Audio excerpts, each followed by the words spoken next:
O debate político brasileiro degradou-se em um jogo de acusações morais simplificadoras, no qual diferentes atores, com discursos aparentemente antagônicos, exploram a mesma base cultural corrompida e desviam o foco do problema estrutural do Estado. De um lado, há um candidato à presidência da República pelo Partido Novo que, ao tratar dos gastos do poder público, adota um discurso genérico que acaba por associar o servidor público à ideia de parasitismo. Tal enquadramento é conceitualmente inadequado e juridicamente frágil, além de ignorar distinções essenciais do Estado de Direito. Essas próximas eleições vão decidir o nosso futuro e nós vamos ter de acertar as contas com os 3 maiores inimigos desse país: o lulismo, os parasitas do Estado e as facções criminosas.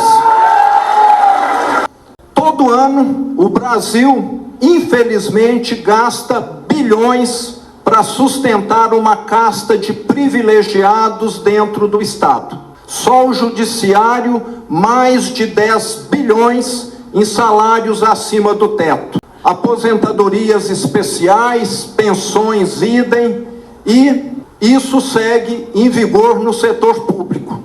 Quando se soma tudo isso, supersalários, pensões, mordomias, essa conta ultrapassa 100 bilhões de reais. O servidor público, como regra, não institui tributos, não define políticas públicas nem delibera sobre a dimensão do Estado. Sua atuação está vinculada ao princípio da legalidade e consiste na execução de atos administrativos decorrentes de decisões normativas e políticas tomadas por agentes eleitos ou por autoridades investidas de poder decisório. Atribuir-lhe a responsabilidade estrutural pelo crescimento do gasto público representa erro de causalidade. Se existe algo que pode ser tecnicamente associado à noção de parasitismo institucional, isso não se encontra na função do servidor público em si, mas no uso do poder político para a criação e preservação de privilégios desconectados do interesse público primário. O problema, portanto, não é o servidor enquanto executor da lei, mas o agente político que legisla, decide e, por vezes, o faz em benefício próprio. O Estado é um grande parasita. O Estado é um grande carrapato.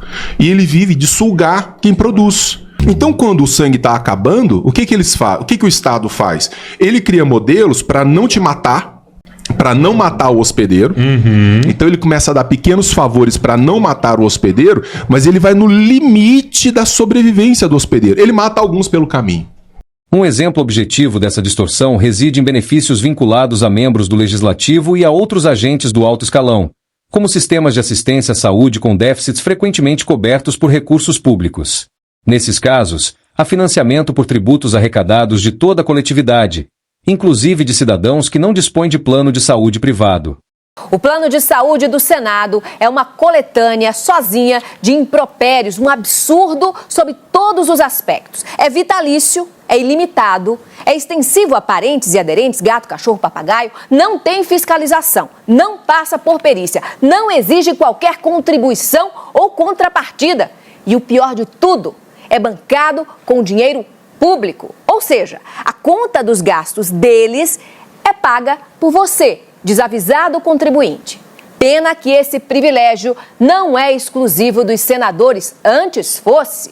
Ele é extensivo também à Câmara dos Deputados e ao Executivo, onde presidente e ex-presidentes são tratados bem longe dos hospitais públicos que eles tão mal administram.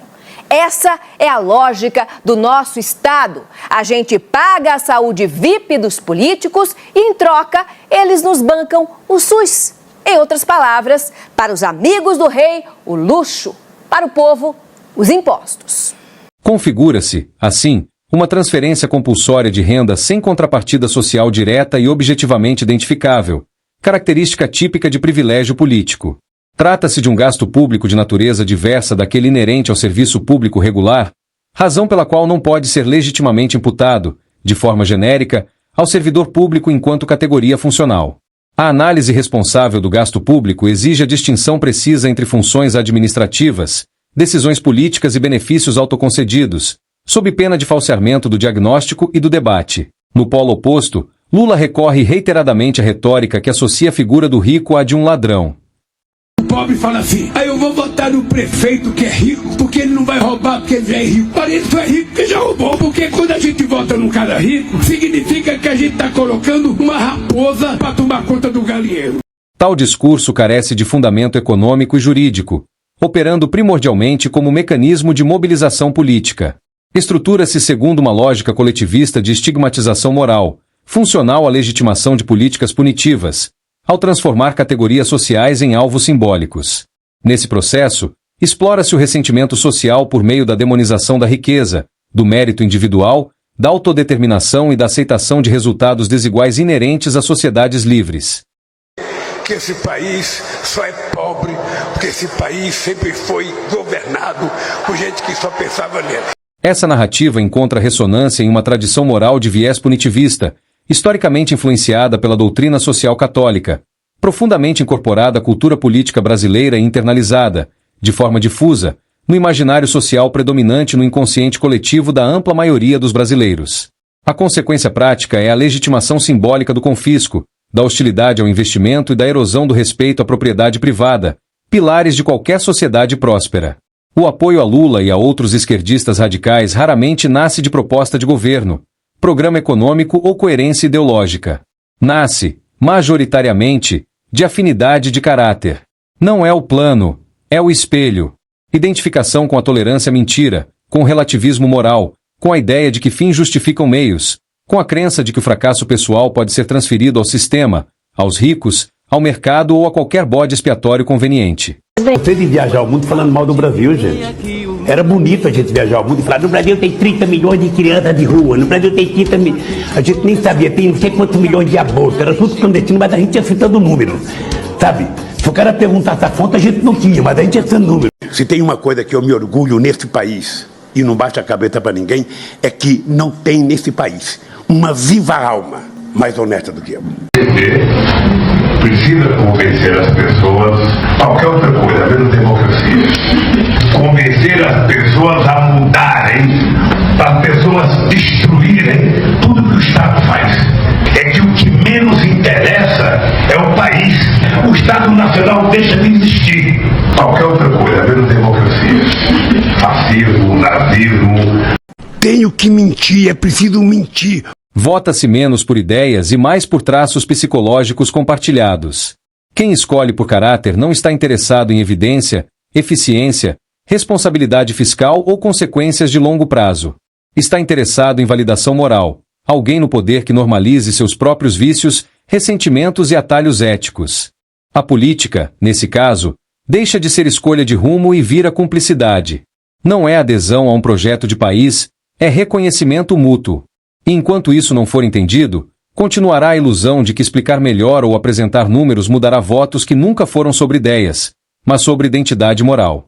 Sabe aquela sensação de estar explicando algo super importante para alguém e a pessoa parece totalmente interessada, acena com a cabeça, até concorda com você, mas aí, literalmente 3 minutos depois, você percebe que ela não entendeu absolutamente nada do que você disse?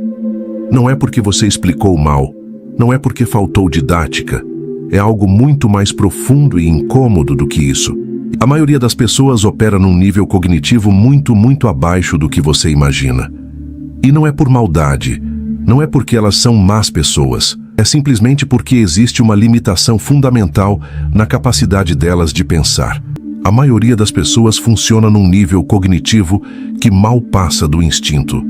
Elas reagem a gatilhos, seguem multidões, repetem padrões sem entender o porquê. Você apresenta fatos contraditórios, elas rejeitam com confiança. Você demonstra erros lógicos, elas descartam com confiança. Você prova que elas estão erradas, elas dobram a aposta com confiança. A psicologia moderna chama isso de efeito Dunning-Kruger. Quanto menos competente alguém é, mais competente essa pessoa acredita ser. A política, nesse caso, deixa de ser escolha de rumo e vira cumplicidade. O cara te roubar o relógio é um direito. O país é um país pobre. A vítima passa a ser o ladrão, o bandido e não o roubado. Não é adesão a um projeto de país, é reconhecimento mútuo. E enquanto isso não for entendido, Continuará a ilusão de que explicar melhor ou apresentar números mudará votos que nunca foram sobre ideias, mas sobre identidade moral. Surge ainda uma terceira hipótese, associada ao discurso liberal vinculado a Flávio Bolsonaro, mas cercada por uma base parlamentar fortemente influenciada por lideranças religiosas evangélicas.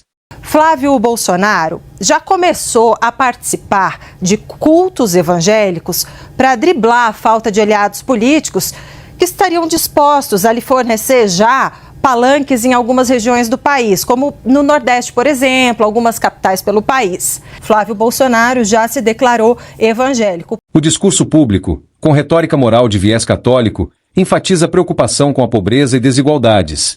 A prática legislativa, porém, converge para a ampliação de imunidades tributárias, estendendo o absurdo da condição já existente para o contribuinte de direito para o contribuinte de fato. Em síntese, exceções e privilégios tributários, pouco relacionados ao contribuinte comum. O liberalismo fica no marketing, o patrimonialismo permanece na ação concreta. Em síntese, muda-se o discurso, mas o objetivo continua parecendo ser o acesso ao dinheiro e ao poder. Essas três narrativas compartilham um traço estrutural comum, percebido por pouquíssimos: a moralização, de matriz católica, da economia e do direito público.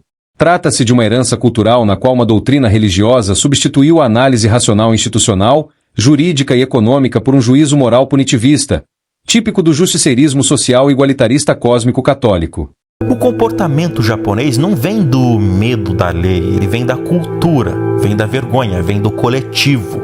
E quando você entende isso, você entende finalmente por que o cristianismo nunca deu certo no Japão. Pensa comigo, o cristianismo só funciona quando existe a ideia de culpa, do pecado, a ideia de que o ser humano é falho e quebrado e precisa de alguém para salvar ele. Só que no Japão, ninguém cresce com essa lógica. Eles não carregam esse peso de eu nasci errado e preciso de perdão. Eles carregam outra coisa. Eu faço parte de um grupo e tudo que eu faço respinga nos outros. Enquanto a moral cristã gira em torno de pedir perdão para Deus, a moral japonesa gira em torno de não dar trabalho para os outros, de não causar dano, de não envergonhar a família, o bairro ou a sua empresa. Então, como é que a gente vende a ideia de salvação para alguém que não se sente perdido? Como é que você convence uma cultura baseada em responsabilidade coletiva a trocar isso por um conceito individual de pecado? A resposta é simples, você não convence. O cristianismo não deu certo no Japão porque o Japão já vive aquilo que o cristianismo só promete.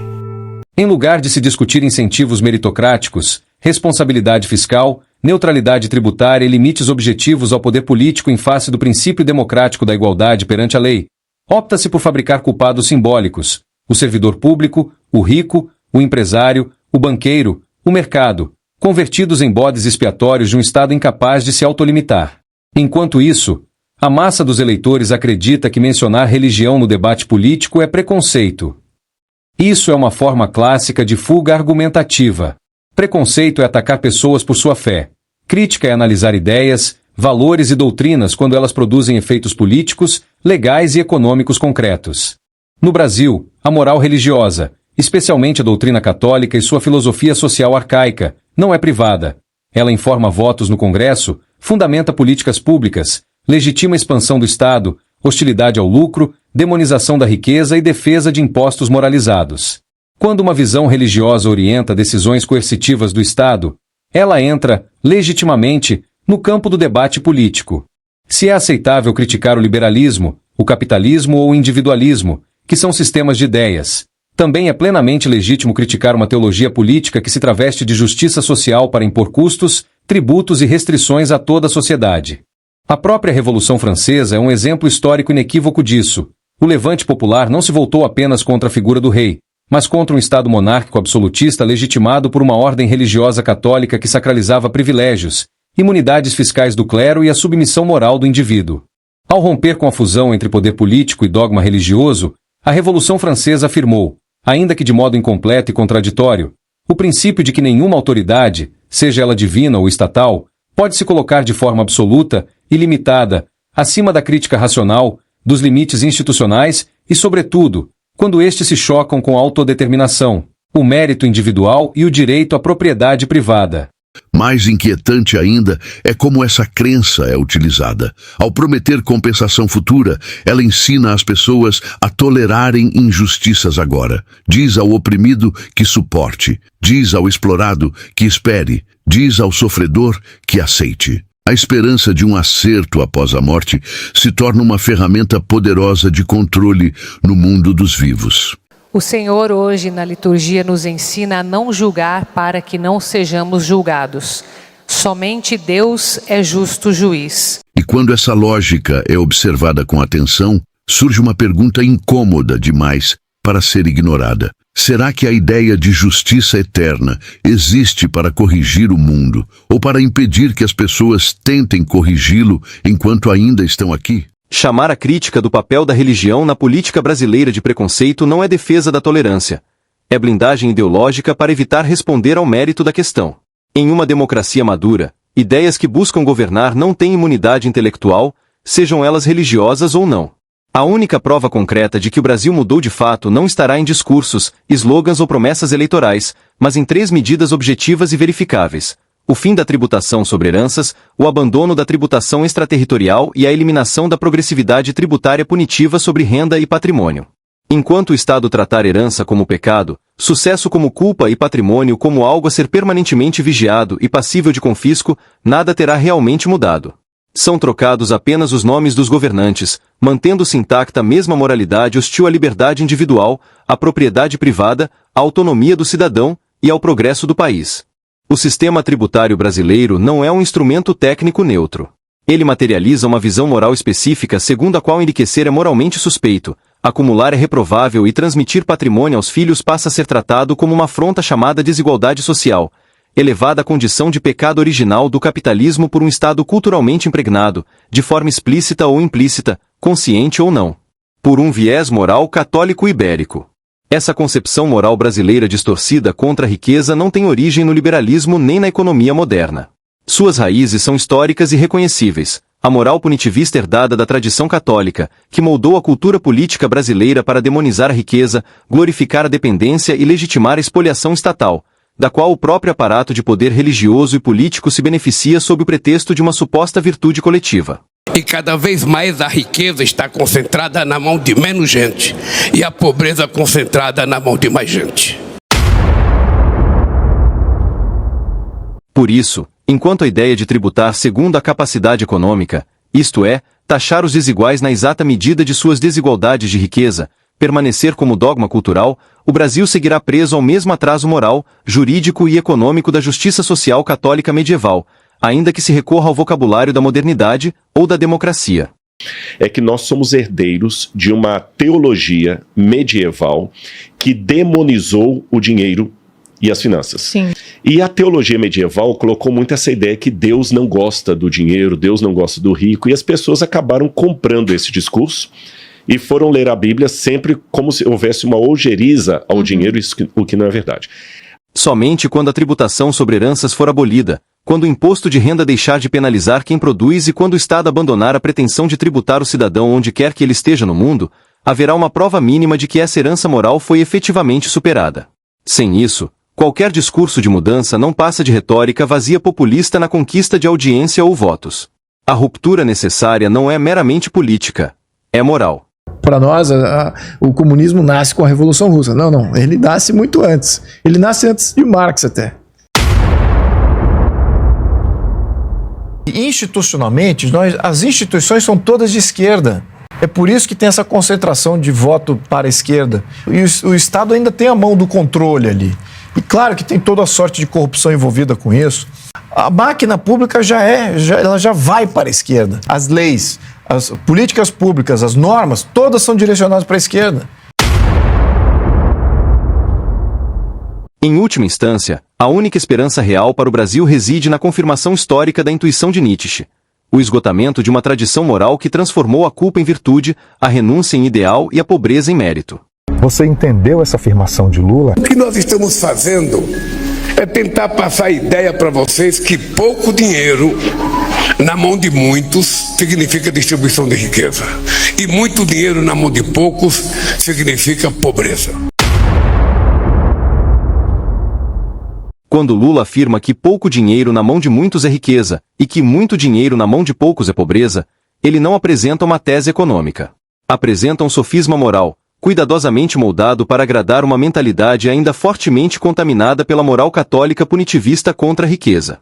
Riqueza não é a simples pulverização de dinheiro. Riqueza é capacidade de produzir, investir, acumular capital, inovar e sustentar crescimento ao longo do tempo. Dinheiro espalhado, sem poupança, sem investimento e sem capitalização, gera apenas consumo imediato, não prosperidade. A história econômica é cristalina. O Japão saiu da devastação total do pós-guerra não distribuindo miséria, mas concentrando o capital produtivo, protegendo empresas, incentivando poupança e investimento de longo prazo. O resultado foi crescimento, industrialização e elevação generalizada do padrão de vida. A Alemanha, após a Segunda Guerra, rejeitou o igualitarismo distributivista e adotou a economia de mercado, baseada em capital privado forte, segurança jurídica e mérito. A riqueza não foi combatida, foi estimulada, e isso beneficiou toda a sociedade. A Coreia do Sul nos anos 1950 era mais pobre que muitos países africanos. O salto econômico veio com a acumulação de capital, grandes conglomerados produtivos e abertura ao mercado, não com pulverização de renda. Hoje é uma potência tecnológica. A China, mesmo sob um regime autoritário, só reduziu a pobreza quando abandonou o igualitarismo socialista e permitiu acumulação privada, investimento e enriquecimento. Onde o discurso moral contra a riqueza prevaleceu, houve fome. Onde ele foi abandonado, houve crescimento. Em nenhum desses casos a pobreza foi combatida atacando os ricos. Foi combatida criando riqueza. O truque retórico de viés católico está em confundir desigualdade com pobreza. Em considerar riqueza e pobreza como variáveis de uma equação de soma zero. Toda vez que você tem um setor não produtivo, especificamente o setor financeiro, tendo lucros absurdos, isso significa sequestro de produtividade da economia. Não tem como. O Brasil é um país pouco produtivo, e por alguns motivos. Porque ao invés de facilitar a vida de quem gera riqueza, o governo os trata como criminosos. A existência de ricos não empobrece os pobres. O que empobrece é a ausência de capital, de investimento, de produtividade e de liberdade econômica. Países pobres não o são porque têm ricos, mas porque não conseguem formar riqueza. Os discursos de Lula contra a riqueza e, de forma semelhante, o de outros esquerdistas brasileiros, invertem a causalidade, transformam o efeito, a concentração de capital produtivo, em causa de problema.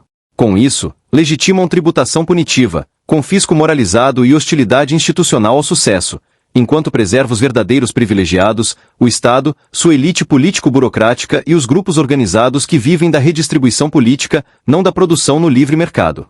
Esse sofisma é eficaz porque se apresenta em linguagem moral de viés católico, não em dados e evidências. A punição da riqueza é apresentada como justiça, a resignação, como virtude, e o empobrecimento coletivo, como solidariedade. Ao final, não se combate a pobreza, combate-se a criação de riqueza. Não se emancipa o indivíduo, amplia-se sua dependência em relação ao Estado. E não se promove justiça social, apenas se consolida o poder de quem controla o aparato estatal. Essa é a realidade que esse discurso produz, e, em muitos casos, deliberadamente busca produzir. A propaganda deles, o discurso deles é o canto da sereia. Parece que você tem mais facilidade para poder meio que manipular as pessoas. Nós vamos cobrar impostos dos ricos, como se isso fosse suficiente para resolver os problemas dos pobres. Para a grande massa da população, isso às vezes ainda soa como algo plausível, algo viável. Convém observar, ainda, que no caso de Lula e de outros líderes, conscientes ou não de seu viés católico, essa formulação não decorre apenas de ignorância econômica. Com frequência, trata-se do uso deliberado e oportunista de sentimentos como inveja, ressentimento e sadismo moral, organizados em torno de uma narrativa apenas aparentemente compassiva, mas que também funciona como meio de legitimação e expressão desses mesmos impulsos nos próprios formuladores do discurso. Esse expediente é amplamente facilitado por uma cultura política historicamente moldada por uma tradição moral católica que associa a riqueza à suspeição, o sucesso à culpa, a desigualdade ao pecado e a intervenção estatal justiceira à virtude. Atribuir à desigualdade econômica a origem de todos os males sociais e tratar a riqueza de alguns como causa direta da pobreza de muitos constitui um erro central dessa retórica. Longe de enfrentar a miséria de forma efetiva, tal narrativa serve, na prática, para justificar a expansão do controle estatal sobre a riqueza, a propriedade privada e, em última instância, sobre a própria autonomia dos indivíduos governados, sem que a maioria perceba. Vivemos em um mundo em que todo mundo tem opinião sobre tudo, não é mesmo? Mas poucas pessoas realmente pensam sobre aquilo que elas estão falando. E quando eu digo pensar, não é repetir ideias que a gente ouviu ou viu alguma coisa em algum lugar, ou simplesmente defender com unhas e dentes aquilo que o nosso grupo acredita. É pensar com verdade, com profundidade, com desconforto, com curiosidade. A única esperança efetiva para o Brasil ainda reside, apenas, em última instância, na confirmação histórica da intuição de Nietzsche acerca do esgotamento moral da religião católica. Aquela que converteu a culpa em virtude, a renúncia em ideal, a pobreza em virtude, o mérito em arrogância e o respeito ao indivíduo em egoísmo, no sentido pejorativo do termo. O pensamento crítico é uma das habilidades mais raras do nosso tempo e talvez uma das mais urgentes. A gente vê demais isso nas redes sociais, porque pensar criticamente não é para você ficar achando que é certo, é muito mais para você se sentir disposto a questionar, é ter coragem de olhar para o próprio pensamento e se perguntar: por que eu acredito nisso? De onde surgiu esse pensamento? Quem me ensinou exatamente isso? Será que isso realmente faz sentido? É sair do modo automático e de fato começar a perceber o quanto das nossas convicções não são exatamente nossas. Enquanto a doutrina católica e sua filosofia social arcaica, como matriz cultural e moral, continuarem a definir, de modo consciente ou não, explícito ou implícito, os limites do que se considera aceitável na política, na economia e na própria compreensão da riqueza, o Brasil permanecerá aprisionado a uma ética que nega a vida, a produção, o valor do individualismo e a responsabilidade pessoal. A superação desse legado não constitui um ataque à fé privada, mas a libertação do espaço público de uma moral que legitima e perpetua o atraso brasileiro. Viver sem reflexão é existir num piloto automático, sempre fazendo algo condicionado ao outro. Desenvolver o pensamento crítico é, antes de tudo, um ato de humildade, porque a gente reconhece que podemos estar errados e que o mundo é mais complexo do que as nossas narrativas pessoais. Somente quando essa influência perder seu poder normativo sobre o Estado e sobre a cultura política brasileira, será possível falar em futuro, prosperidade e civilização. Até lá, a ignorância continuará orientando os rumos do país, produzindo um Estado cada vez mais caro, seletivo e injusto, no qual os verdadeiros beneficiários, agentes políticos e grupos organizados que operam o sistema, permanecem protegidos.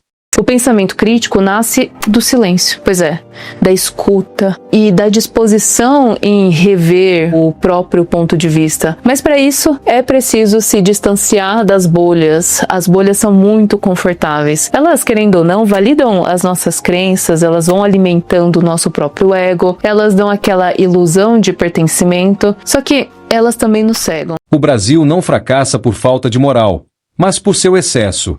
Enquanto a política, em sentido amplo, for conduzida como catecismo, e não como análise racional fundada em evidências empíricas, o discurso poderá até mudar, mas o verdadeiro parasitismo e a causa real do atraso permanecerão intocados.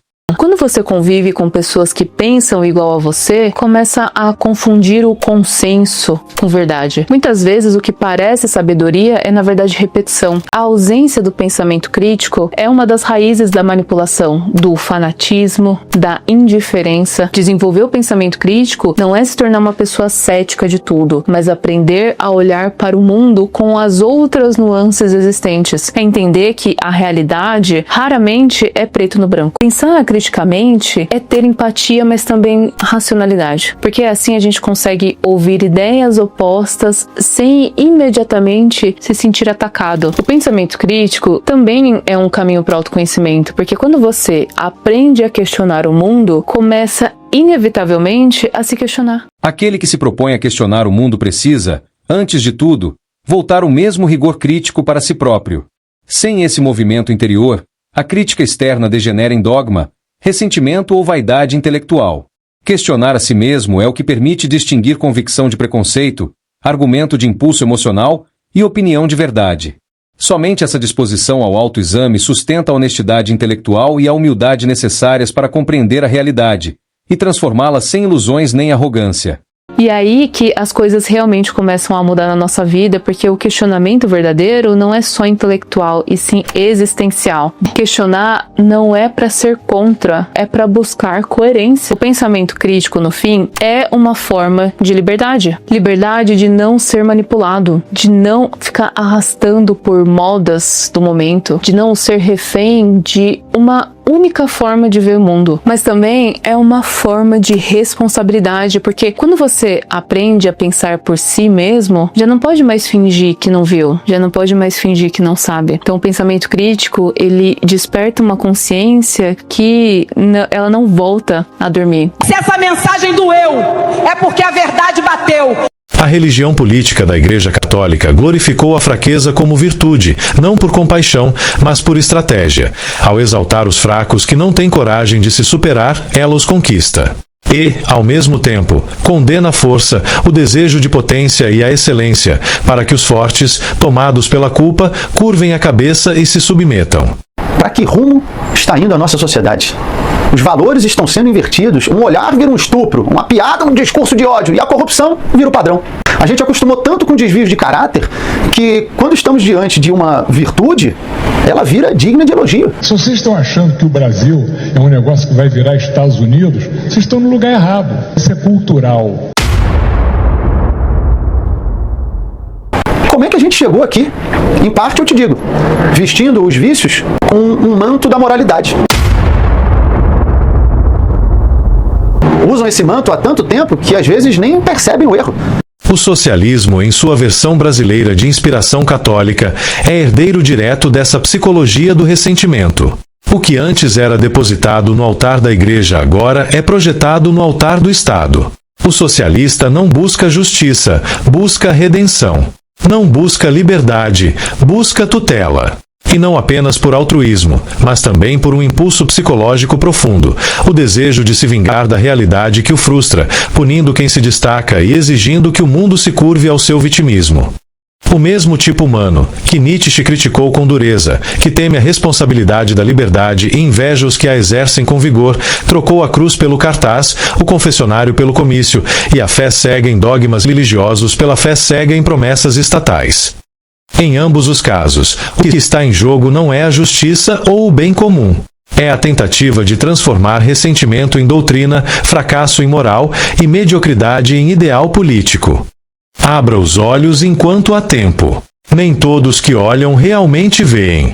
É difícil, ou até inútil, tentar despertar a compreensão em quem não tem vontade e, ainda pior, tentar despertar a vontade em quem se recusa a compreender. Quem não ouve conselhos raramente enxerga o que está diante dos olhos. E nunca faltarão pessoas para incentivar a cegueira alheia. Muitos, para que possam ser, precisam que outros não sejam. Se você chegou até aqui, é porque este conteúdo fez sentido para você. Então, considere colaborar, inscreva-se no canal, deixe seu like e compartilhe este vídeo com quem também valoriza o pensamento crítico e a curiosidade intelectual, contribuindo para ampliar o alcance de ideias que realmente importam. Expor questões ocultas no aparente é fundamental para provocar reflexões, inspirar mudanças positivas e fazer os brasileiros despertarem do sono dogmático socialista católico. Espalhe essa voz enquanto ainda dá tempo. Superar esses desafios e alcançar um futuro justo e próspero requer afastamento da influência da moral hipócrita da religião política do Vaticano e da sua filosofia social arcaica. Não deixe de ver outros vídeos deste canal.